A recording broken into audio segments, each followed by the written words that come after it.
Ya, kembali kita masuk dalam pembelajaran kita. Salam, selamat pagi. Minggu ini kembali lagi kita akan membahas tentang ilmu pengetahuan dan ilmu pengetahuan manusia. Ya, ilmu pengetahuan manusia akan saya sharekan materinya. Ilmu pengetahuan manusia.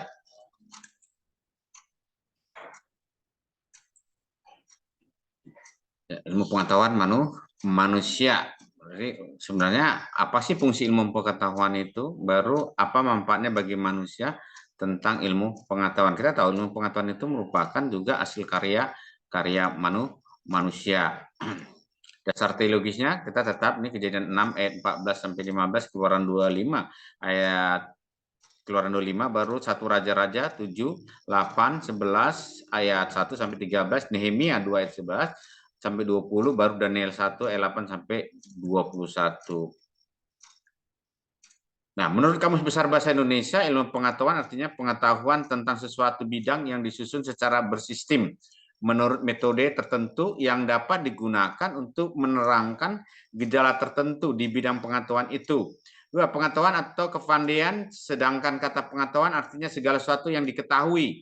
Kepandaian, segala sesuatu yang diketahui berkenaan dengan hal mata pelajaran.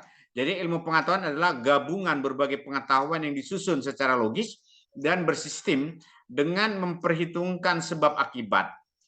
Alam ciptakan manusia bukan hanya sebagai makhluk paling mulia di atas segala makhluk ciptaan yang lain, tetapi juga yang paling agung dan dilengkapi dengan akal budi.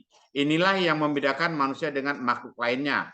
Manusia tidak hanya menikmati alam semesta, tetapi juga mengembangkan akal budinya untuk mengetahui segala sesuatu tentang alam semesta dan mengembangkannya bagi kesejahteraan dan kepentingan manusia. Namun sejak kejatuhan ke dalam dosa, manusia telah dikuasai oleh dosa dan cenderung memberontak melawan Allah, Sang Pemberi kehidupan. Roma 3 ayat 3 mencatat bahwa karena semua orang telah berbuat dosa dan telah kehilangan kemuliaan Allah. Dosa merusak kehidupan manusia dan manusia itu sendiri, sehingga pikiran, akal budi, dan kehendak dan perbuatan tangan manusia tercemar oleh dosa. Berat otak manusia kira-kira hanya 1,3 kg, namun otak menjadi pusat yang mengatur segala sesuatu dalam kehidupan manusia. Ketika otak rusak dan tidak dapat bekerja dengan benar, manusia akan mengalami amnesia atau lupa ingatan atau stroke, lumpuh, dan masih banyak lagi. Otak yang sehat dan bekerja secara normal akan memampukan manusia menemukan dan mengerjakan banyak hal, bahkan dapat menuntut manusia menjadi manusia cerdas. Manusia yang takut akan Tuhan akan melakukan apapun untuk menghormati Allah dan tunduk pada semua ketentuannya. Banyak ilmuwan menyalahgunakan kecerdasannya untuk memusnahkan orang lain. Mereka memperdaya orang lain dengan tipu muslihat hanya untuk kepentingan dan keinginan hatinya. Orang yang takut akan Tuhan akan menggunakan kecerdasan dan ilmu pengetahuannya untuk kebaikan dan kesejahteraan hidup manusia. Tuhan memberikan orang yang mentaati hukum-hukum Tuhan dan membuat semua yang dikerjakan tangan berhasil. Artinya Allah di Mazmur 1 ini, orang yang takut akan Tuhan akan menggunakan kecerdasan dan ilmu pengetahuan untuk kebaikan dan kesejahteraan bagi manusia. Tuhan memberkati orang yang mentaati hukum-hukum Tuhan dan membuat semua yang dikerjakan tangannya berhasil. Kembali lagi Amsal 1 ayat 7, sumber ilmu pengetahuan itu adalah Allah. Takut akan Tuhan adalah awal dari ilmu pengetahuan. Jadi kuncinya sebenarnya kita harus takut akan Tuhan sehingga kita diberi kepintaran. Lalu ilmu pengetahuan dipakai untuk menghasilkan apa? Teknologi untuk mempermudah pekerjaan manusia. Nah, ilmu pengetahuan berkembang dari masa ke masa, tetapi ilmu pengetahuan zaman pertengahan lebih dilandasi oleh otoritas atau kekuasaan atau wibawa kekuatan orang filsuf dan tidak diteliti melalui observasi atau metode ilmiah. Sementara ilmu pengetahuan saat itu dikembangkan melalui logika, bukan melalui eksperimen. Dalam sejarah dunia bersamaan dengan reformasi dalam gereja yang dipelopori oleh Martin Luther di Jerman, berlangsung pula apa yang dikenal sebagai revolusi ilmiah yang menandakan bangkitnya ilmu pengetahuan modern. Revolusi ilmiah dipelopori oleh astronom Polandia bernama Nicolaus Copernicus tahun 1475 sampai 1543 dan Vesalius tahun 1514 sampai 1564 dari Italia. Ya, Nicolaus Copernicus menemukan bahwa sesungguhnya bumi dan planet lainnya mengelilingi matahari atau teori heliocentris. Tadi menggeser teori Aristoteles yang disetujui oleh gereja bahwa matahari dan alam semesta lah yang bergerak mengelilingi bumi atau geosentris. Copernicus mengembangkan teori heliocentris bahwa seluruh alam semesta termasuk bumi sesungguhnya bergerak mengelilingi matahari. Itu tentang teori-teori. Saat ini manusia sudah mengembangkan pikiran secara bebas, terutama pikiran dan penyelidikan mengenai alam semesta. Dari sejarah dunia dan gereja kita mengetahui bahwa sejak dahulu ilmu pengetahuan berkembang dan berjalan di sisi gereja. Ilmu pengetahuan tidak terlepas dari pengamatan gereja dan terhubung erat dengan kehidupan manusia.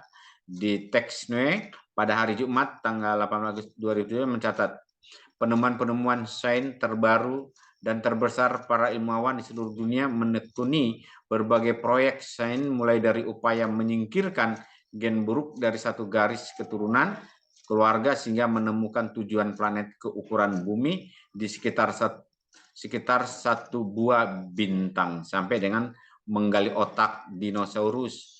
Pesawat luar angkasa NASA Cassini berhasil mengambil gambar atmosfer di planet Saturnus. Kemajuan-kemajuan ilmu pengetahuan seperti ini menantang manusia untuk memilih apakah manusia akan menjadi Tuhan atas semesta atau tunduk kepada Tuhan pencipta semesta. Katakan Tuhan. Ilmu pengetahuan dan teknologi sangat berkaitan erat dengan gereja. Oleh sebab itu, ilmu pengetahuan, teknologi, dan gereja harus berjalan selaras dan sesuai dengan pandangan Tuhan, yaitu Alkitab. Sesungguhnya pengaruh kekristenanlah yang mendorong lahirnya ilmu pengetahuan dan teknologi. Hal ini mencerminkan sikap Kristiani yang bertanggung jawab terhadap tugas yang diberikan Allah kepada manusia sebagaimana terus dalam Kejadian 1:8.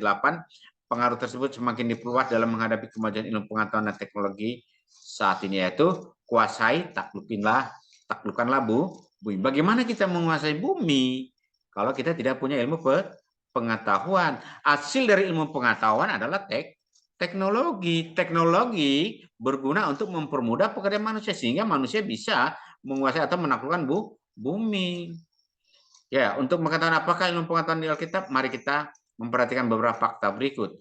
Nuh atas perintah Allah membuat kapal berdasarkan desain Allah untuk menyelamatkan Nuh dan keluarnya dari kebinasaan akibat air bah dan kebobrokan moral manusia pada waktu itu. Jadi Allah saja memerintahkan Nuh untuk mendirikan apa?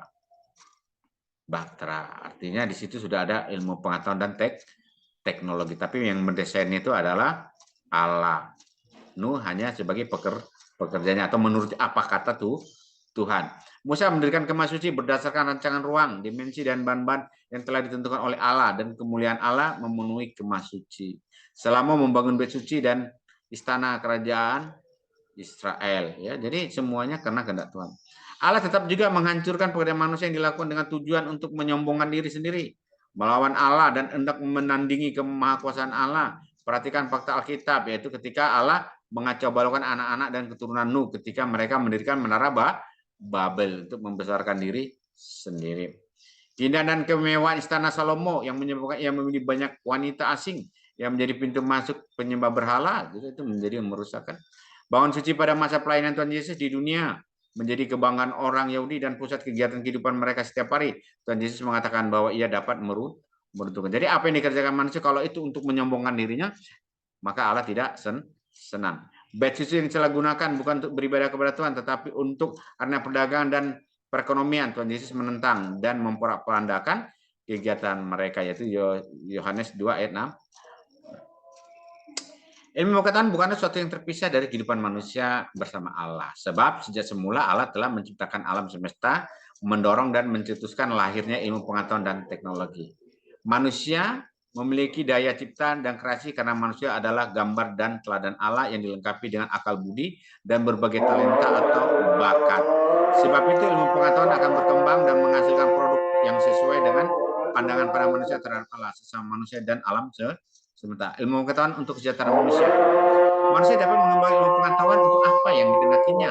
Tetapi Allah memberikan kemampuan akal budi kepada manusia agar manusia dapat mengupayakan kehidupan yang lebih baik dan sejahtera. Baik orang bijak mendengar dan menambah ilmu, dan baiklah orang berpengertian memperoleh bahan pertimbangan. Amsal 1 ayat 3. Allah ingin agar manusia mempertimbangkan apa yang baik untuk kehidupannya dan kehidupan semua manusia di muka bumi. Dengan demikian, ia akan bertindak bijaksana dan memenuhi perintah Allah untuk mengusahakan dan memelihara bumi. Berbagai bidang kehidupan terus mengembangkan keilmuan untuk memberikan kesejahteraan hidup manusia. Ilmu kedokteran mengembangkan berbagai cara pengobatan dan penanggulangan berbagai penyakit, menemukan penyebabnya dan meneliti cara pencegahannya. Bidang informatika mengembangkan keilmuannya untuk mempermudah komunikasi dan informasi antar sesama, bahkan antar benua, menghadirkan dunia tanpa batas dengan networking. Pemerintah Indonesia mendirikan Palapa Ring agar seluruh warganya menikmati akses internet. Allah tidak pernah menghalangi perkembangan pengetahuan yang telah diberikan manusia. Allah menentang motivasi hati yang baik. Jadi artinya ilmu pengetahuan itu memang diberikan Allah untuk kita. Yang menjadi persoalan adalah kalau ilmu pengetahuan itu dipakai untuk membanggakan dirinya atau untuk melawan Allah atau tidak lagi mengindahkan firman Tuhan. Ya kita lihat aja ketika anak-anak Nuh mendirikan menara Babel itu. Salah, nggak salah sebenarnya ilmu pengetahuan itu, tapi kesalahan mereka adalah tujuannya yang salah. Jadi ilmu pengetahuan itu yang dilihat adalah tujuannya itu untuk kemuliaan Tuhan atau bukan. Kalau itu untuk kemuliaan Tuhan ya sangat baik, karena Allah memberikan kita akal budi. Allah akan memberikan semua pekerjaan manusia. Ini Allah akan memberikan semua pekerjaan manusia yang memuliakan dirinya dan menghormati kehadirannya. Karena Allah memberikan akal budi kepada manusia agar manusia dapat mengusahakan kehidupan yang baik dan sejahtera untuk kemuliaannya. Jadi artinya Allah memberikan suatu ilmu pengetahuan untuk mempermudah kita. Karena perintah Tuhan, kuasailah, taklukkanlah bumi. Amsal 1 ayat 7 dikatakan, takut akan Tuhan awal dari ilmu pengetahuan. Jadi kalau ingin pintar, ingin memiliki ilmu pengetahuan, takutlah akan Tuhan. Apa itu takut akan Tuhan? Berarti menjauhi segala larangannya, mendekatkan diri kepada Tuhan, mengakui akan kuasa Tuhan, ya, mengakui bahwa Tuhan itu berkuasa, sehingga di sini ada rasa takut untuk menyalahgunakan pengetahuan-pengetahuan tadi atau menyalahgunakan kepintaran manusia untuk kepentingan, atau dengan kata lain malah ilmu pengetahuan dipakai untuk merusak kehidupan manusia, merusak tatanan-tatanan yang sudah diberikan oleh Allah kepada manusia. Jadi mari kita tetap harus belajar, karena perintah Allah kuasai taklukkan bumi itu hanya bisa kalau kita memiliki ilmu pengetahuan. Baru sumber ilmu pengetahuan itu adalah Allah itu sendiri. Baik, itu saja dulu materi kita, nanti kita lanjutkan minggu depan. Tuhan memberkati.